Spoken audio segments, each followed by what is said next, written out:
there it goes. This is the forward head on the Navicula, or forward bathroom. There's two bathrooms or heads on the Navicula. This one being the larger one, it's a combined shower, toilet, vanity. Here's the vanity part. And you know, we got our medicine cabinet, a sink, underneath the sink for storage, and our shower here. Our shower plugs in to the tap, and you get your hot and cold running water. You close the door, and here you have the environment that you're in. Good headroom. Of course, this will close so you don't get water all over the place. And you just spray everything, and since this is like a fiberglass unit, it's so easy to clean. Like this is like beautiful. Clean, easy.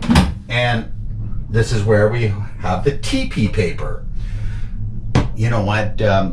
This is still TP paper from 2 years ago. We bought so much TP paper the first time thinking that we were going to go through a roll a day. I mean, come on. I mean, like, you know, but you know what? We really don't. We really didn't. And we don't use that as much toilet paper as I thought. This is where we poop. And it's a very simple system here. You flip this lever over, and you can bring in water, and it'll come up now. The water will come up, and then you can do your duty, and then you want to put it into the tank, and you flip it over, and it sends it through this pipe. So on the Navicula here, we have a holding tank where our poop goes. And it goes into that tank, and then when we get offshore, we have a Y valve and a macerator that we turn on. We open the Y valve, we turn on the macerator, and it sends all the poop out in liquid form. Like it macerates it, it chops it all up, toilet paper, everything. It becomes just a liquid, and it goes in to the ocean. Right, so these are my poop tanks. They're both empty right now. Holding tank holding tank number 2, holding tank number 1. And then I have my water supply, and I filled my forward tank is full. My starboard tank is full. And number 7 is my fuel tank, and it's also full.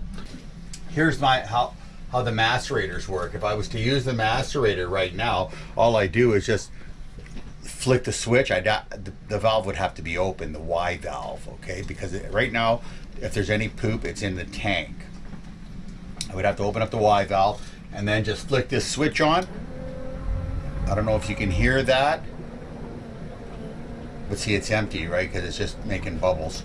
Now, the one thing you got to be aware of here is we're using salt water to flush our toilet here.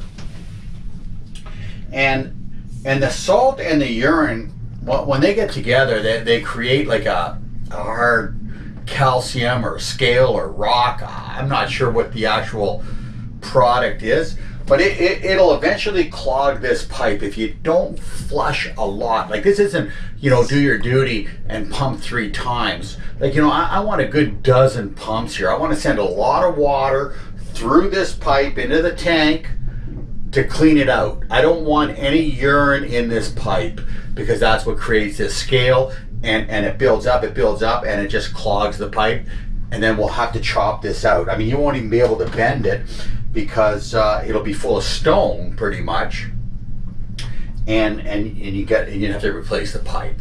The neat thing about salt water is there's plenty around us, and we can flush it as much as we want. But I'm going to tell you right now, if I had a water maker, I'd turn these into freshwater flushes.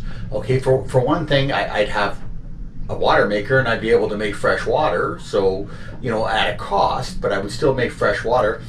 I wouldn't have this pipe problem with the urine, because even at home, we don't have that problem. Fresh water and urine is not a problem. It's the salt that makes it a problem.